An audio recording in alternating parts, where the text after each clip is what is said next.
So I was working in a bar with one of my best friends, and the night before I discovered that I could start reading people's energies just through touch.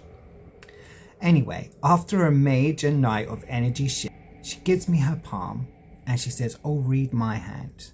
I'm like, "Babes, I know you far too well and I know everything about you. But anyway, I'll give it a go." I took her hand and I instantly got this image of a girl crying.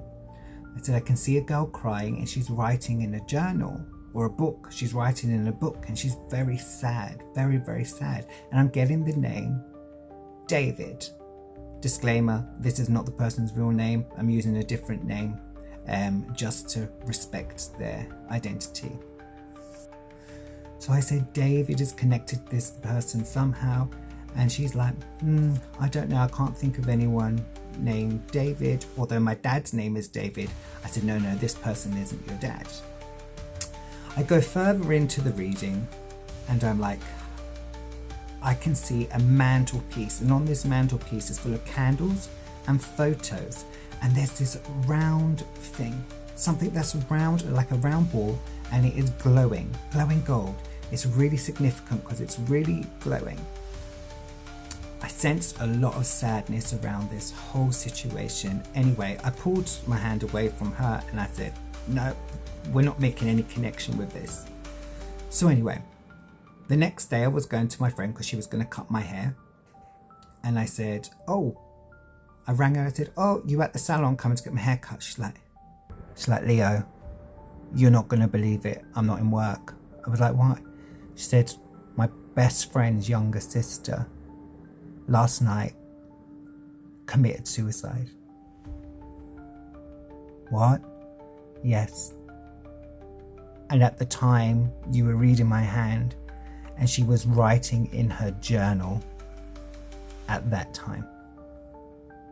I was like, "What?" She says, "Yeah." She said, "When you were reading my hand, that is what you were picking up." Majorly freaked out here, guys.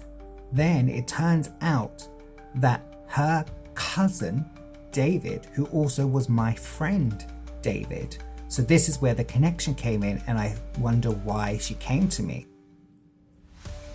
Anyway, a few days later my friend was going to the funeral. So anyway, after the funeral we meet up and she's like, "Leo, you are not going to believe what I saw when I went into the house." I was like, "What?" She said, "I walked in and then I saw the mantelpiece with the candles, the picture frame." She said, "And all I was thinking about was what you were saying, because in the center there was this ball. It was a slitter, and that is like it's a bit like a cricket ball, but they use for hurling in Ireland." She was like, "Leo, this slitter was the grandfather's, and it was a signed slitter, signed by one of the professional players from many, many years ago, but it had been lost. It'd been lost for like 6-7 years. And their 2-year-old boy walks in from the garden with this slitter in his hand." She was like, "Leo,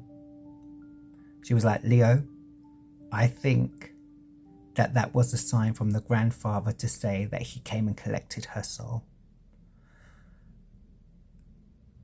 We never told the sister about this.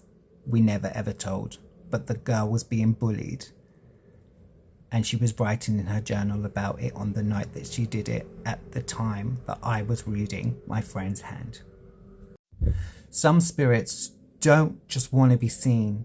They want to try and make contact with people that they still remember when they cross over. Would you read somebody's energy knowing that you might touch the other side? Don't forget to follow Leo Tarot for more real supernatural story time.